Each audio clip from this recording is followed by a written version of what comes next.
Well, Russell, a defeat which is disappointing, although it wasn't a bad performance, was it?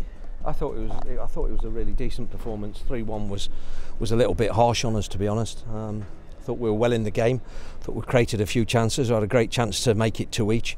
We're disappointed with 1 or 2 of the individual errors that we've made, but some of the football we played against a good side that are firmly in the top 6 and are going to be in the playoffs, I didn't think there was much between us. That was always going to be the case, though, difficult coming here with a team who've got Premier League aspirations. Yeah, of course, but I thought our attitude throughout the game was excellent. I thought, that they were as worried on the bench about what we were doing, and we were finding nice little pockets through Joe Mason, and we were switching the play on them, and we looked very, very dangerous at times. It was important that tonight that we put our bodies on the line, because you have to, because these are relentless. They never stop coming at you. Do Ipswich? It's the way they play. They are quite direct, and you have to deal with that, and you have to win your second balls. And I thought we coped with that reasonably well.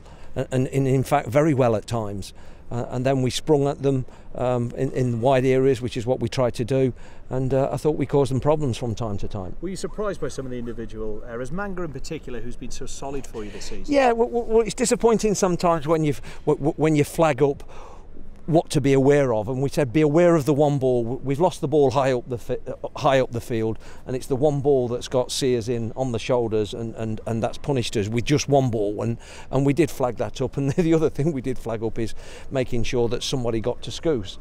But it's taken, having said that, it's a strike, but it's taken a wicked deflection, which is unfortunate from our point of view. Seeing the Ipswich celebrations from their fans at their final whistle, does that give you the kind of appetite to see you celebrated in that same way next season? Yeah, because I've been there. I know what it's like. I know what it's like being in the playoffs and getting to the playoffs, and so does Mick.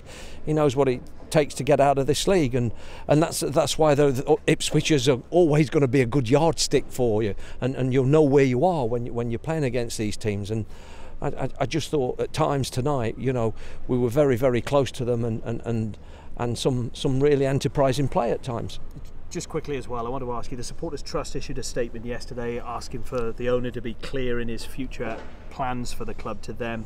Mehmet Dalman has said today that continued the line that they as a board want to continue to work with the supporters going forward.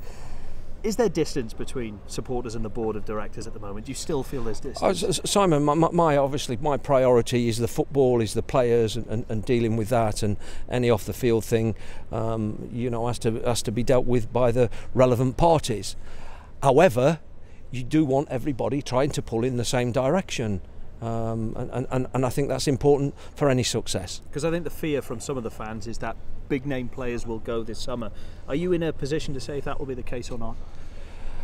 Simon, no, we don't. We're trying to build here. There's 2 things: the sustainable level that we're trying to achieve, and obviously at the same time, we're trying to build to be competitive enough to be in the top 6 like Ipswich are this season. I mean, that's our aim. Nothing's changed. Thanks, Russ.